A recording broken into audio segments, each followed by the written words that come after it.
Greetings and welcome to the Cerebral Women Art Talks podcast. I'm Phyllis Hollis, your host. As an extension of my Instagram page, Cerebral Women, this podcast offers insights into the visual art world. I interview artists, mainly artists of color and female artists who will freely articulate what inspires their creativity. In addition, you'll hear interesting perspectives from dedicated art professionals who work with artists and the art institutions that feature them. I'm confident that collectively, these individuals will indeed stimulate your mind as they do our eyes. Please know these interviews are conducted in my Manhattan apartment, so please forgive the background sounds of city life. Welcome to the Cerebral Women Art Talks podcast. This episode features Jamaican-born visual artist Leasho Johnson.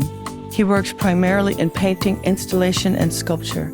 Leasho uses his experience growing up Black, gay, and male to explore concepts around identity within the post-colonial condition. Working at the conjunction of painting and drawing, he combines charcoal, homemade paints, and dyes, straddling the line between fluidity and chance, as well as precision and improvisation. His recent residencies include Ruby Cruel in London in 2023, the Fountainhead residency in Miami in 2022. Recent solo exhibitions include Somewhere Between the Eyes and the Heart Western exhibitions in 2023, The Love of Men and the Fear of Stones, Harper's Gallery in New York in 22, and A Deep Haunting, Turn Gallery, Nassau, Bahamas in 2022. Internationally, Leasho has exhibited in Ontario and Montreal, Canada, Puerto Rico, Brazil, Bristol, UK, Oslo, Norway, Paris, France, along with several exhibitions in Jamaica.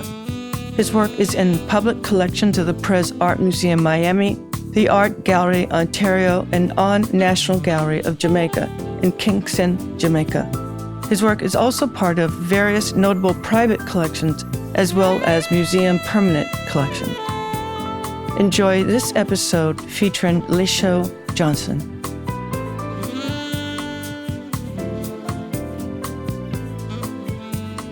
Leasho, welcome to my podcast. I'm looking forward to our conversation. Thank you. Thanks for having me, Phyllis. Yes. When did you discover your artistic passion? I would say pretty early on. My dad was an artist, so it was an everyday thing. I think when I finally decided to call myself an artist was probably way after everybody else knew I was an artist. But it took me a while to accept that fact. Yeah, it's simply because where I'm from, it's not such a respected profession. And it wasn't as popular as it is now. I took some time to convince myself that I was an artist. But prior to that, studied design. So for me, the idea was that if I was going to use my artistic powers, it was going to make things that were useful. And so I've done like interior designing, I've done fashion designing, and then I was a graphic designer for like 9 years before I took on the mantle of being a contemporary artist. I'm curious to know how being a visual artist, how much more rewarding or fulfilling it is versus what you initially thought you were going to do with design. Design requires a lot of collaboration and it requires a lot of patience. And in a lot of times when I create something, I'm invisible, really. In a lot of times when I do like an ad campaign or come up with a logo or like a design, my authorship gets erased or it doesn't exist anymore. So was one element, now being like a contemporary painter or an artist, makes objects and has like the control over the narrative. Now it's much more fulfilling, I would say. Yeah, design is much more of a solution-based thing where it's like trying to problem solve, it's trying to communicate. And so it just requires more than what a one body can produce in most instances. But it's also like a splurt. It's more like an instantaneous thing versus like art that takes so much time to actually build up into something that's viable.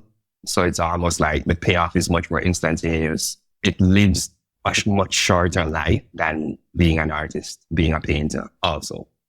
And what do you enjoy most about being a painter? to paint. I mean, really, I get to meditate on something, I think it's funny because my dad did a lot of training for me. Like before I came into design, he would give me like painting assignments and he would help me to establish my skill with the brush and stuff like that. So at first I thought this was like a menial thing. Like I could do these things, but I just didn't really understand its purpose until I discovered contemporary art. And then that's when painting becomes something more. It became the questions. It became the meditation. It became having conversations about a history, about a body. It became beyond just making. And for me, that was even more important than just like a labor that creates something beautiful. And that's what I feel my mission is every time I go into the studio. Yeah, that's great. And when did you recognize that you were abstract painter versus figurative painter? Very good question.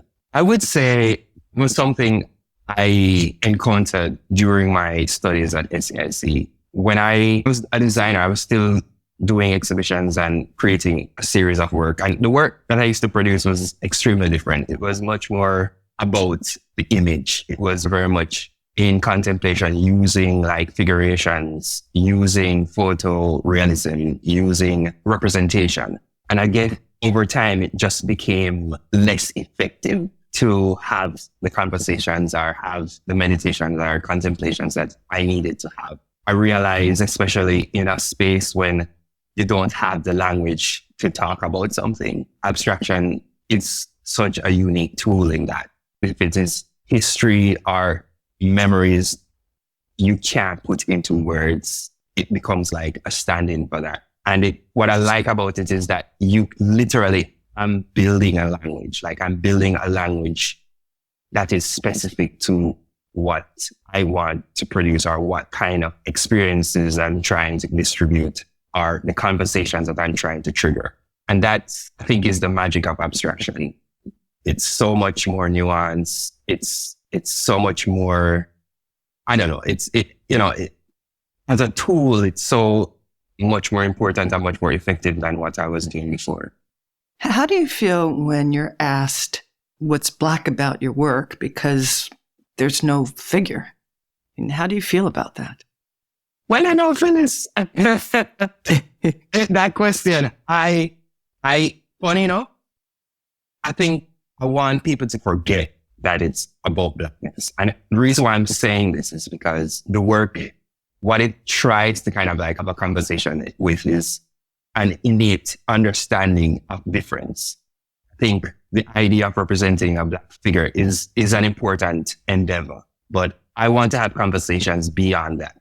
I want to have conversations about hatred. I want to have conversations about discrimination. I want to have a conversation about alienation and not seeing the common, who assigns humanity to something or someone and who takes that away. And those parameters are much more complex than having a Black figure in it. So there are Black figures in it. And I want to think that because of who I am and my experiences, there's a kind of default. And this is definitely of a Black person's production, but I want to have more nuanced conversations. I want to have conversations beyond kind of like what's obvious. Do you think your audience understands your work? I would hope so. I think there is enough understanding. I think because before I struggled to kind of like have a conversation about queerness and Blackness. And now I have reactions. Since I've been producing the work that I've been producing, I've gotten reactions from direct audience. If my sample comes from Instagram, I'm definitely getting reactions from that audience. Beyond that, I'm not sure. And I'm not sure if I'm so concerned about that.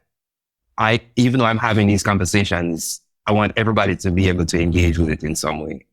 I want people to be able to find things in it they might see or what somebody else might see, might not see. And my hope working in abstraction is just to create more openings. What's your process of choosing color? It's a very good question. It's funny. I was having this conversation with somebody yesterday and I was telling them about analog photography. I was telling them about the kind of magenta and the sepia and those colors that get developed into those old photos that were like tangible family photos and stuff like that.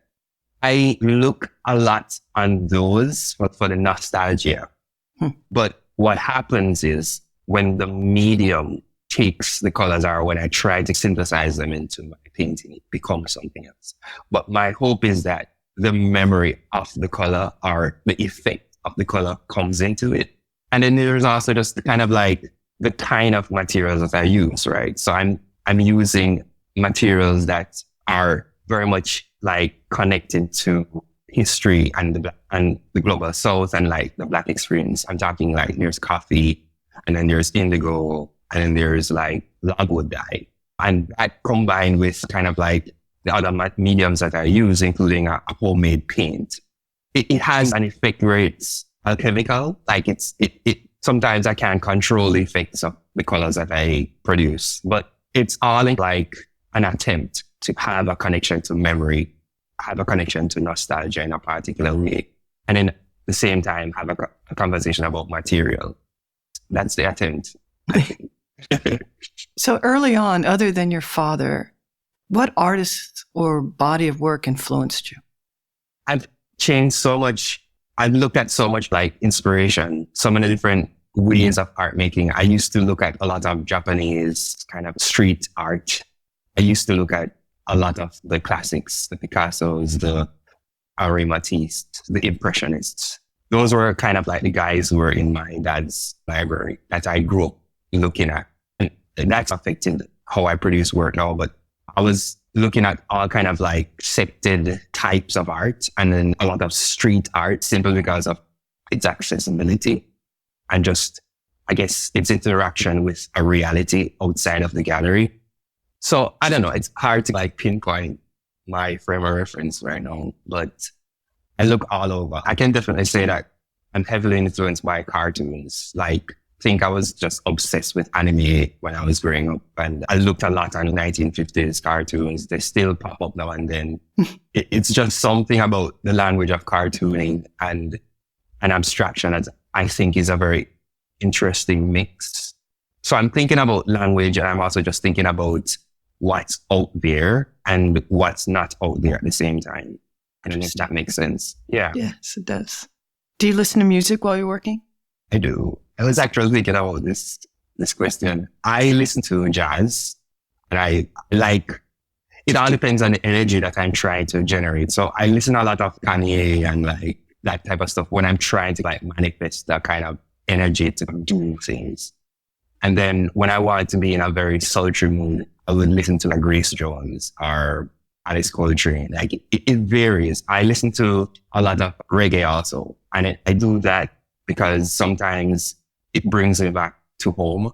Like my dad used to listen a lot of reggae, and it reminds me of kind of like simpler times. And so it grounds me. But yeah, it all depends on like the energy I want to bring to the studio. When do you know work is finished? Well, I listen to it a lot. I listen to the work. I take my time. I try not to overpaint because that's something I realize can easily be done. So I try to be patient, and a lot of times it'll reveal itself. I try not to have somebody else see the work when it's in the process of making, because sometimes someone else can finish the work for you, which I think is interesting but dangerous. But for me, it's more like to be able to be present when the work's happening, to just be patient. And normally it tells you when it's finished. And when do the titles enter the creative process? I see. This is a very good question. And this is something I've developed recently. And it's simply because I've realized part of my working process is poetry. Thank you to Arnold Kim for this. Arnold J. Kim. I have a journal. I have a journal in my phone that I will have thoughts and I'd write them down. Sometimes I'm reading books, and then there is a line, something that kind of stands out to me. Sometimes I'm listening music, and then as a piece gets completed or comes into itself, I try to sync. It's almost like another way of listening, because I'm like looking at the work, thinking about it in a particular way, and sometimes it resonates with that type. And then that's how I choose it. It's a kind of like, I'm very happy to be in tune with like a resonation. Thank you. Do you feel Black art can be defined? I do. I think in the world that we live in, it's weird that has to be defined. But in terms of understanding how minds work and how we tap into the spirituality of objects and making, I think it's a very unique way of thinking and resonating with the universe. And so what we produce is very distinctive from, say, white. It's still a strange thing to even imagine that there's white, right? But the idea is that heritage as it relates to artistic production is very much attuned with our bodies. And I'm saying this because I'm not just thinking about the visual arts. I'm also just thinking about every form of kind of like creative production, how much our lived experience comes from like can be evoked through voice, or can be evoked through words, or can be evoked through materials, right? This is like an ear for myself in terms of I am like constantly investigating, because I also think about contemporary art canon itself. And I think about its own like laid rules and its own foundation, and then how Black art production intersects with it, and how it changes that, and how it's deemed so differently. So that's like my meditation on Black art. That's great. How do you keep learning? I constantly read and I constantly expose myself to new things, and I'm very curious. I expose myself to different things. I try not to be too fixed in any one thing. I always open up myself for new possibilities, new collaborations, new thoughts. Yeah, I try to be as vulnerable as I possibly can. I like that. So what are you excited about right now? 2024. Oh my God. Yep. Starting again. Yeah, I can say that I'm excited about my upcoming museum show. It's a group show at the Leslie Lohman Museum, and it's curated by Andel Gosselin, a colleague from Trinidad, and it's called The Plural of He. And that's next year, I think March. That's what I can say. There are other things coming up, but I'm kind of having to be a little quiet on those. It's coming up next. I'm very excited about sharing that piece with my colleagues and with the world. Yeah, I'm happy for you. Thank you. What does your workplace look and feel like? It's a mess right now. I don't know how to explain it, Phyllis, but for me, I like the kind of like balance of chaos. But right now, there are lots of paintings happening all at the same time. I am working on sculptures. I'm very nervous about sharing that, but I am producing sculptures again. It's like an extension of my painting practice. So it's very brand new and I'm excited about that. Yeah, maybe, I don't know. I don't know what else to say about the space. I like that comment that you like the balance of chaos and control. Love that. It makes you think. I've really enjoyed our conversation. And this last question is a little full-bodied. What do you feel is the purpose of art? And as an artist, what is your role? I think the purpose of art is to find space and language for things that are hard to articulate in words.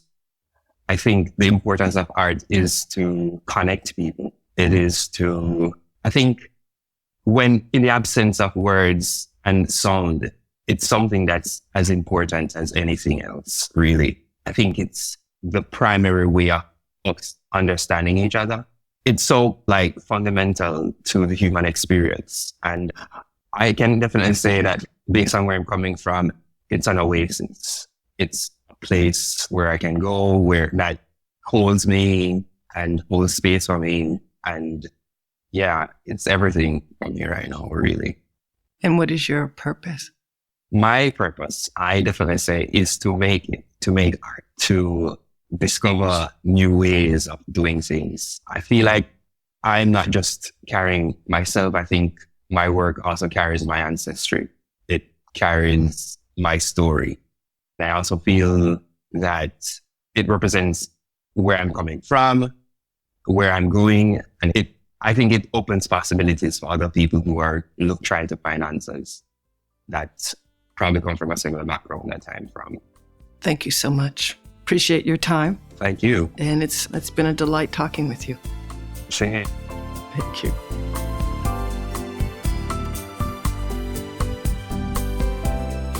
Thank you for listening to Cerebral Women Art Talks podcast. For additional content, please visit cerebralwomen.com and be sure to follow Cerebral Women on Instagram.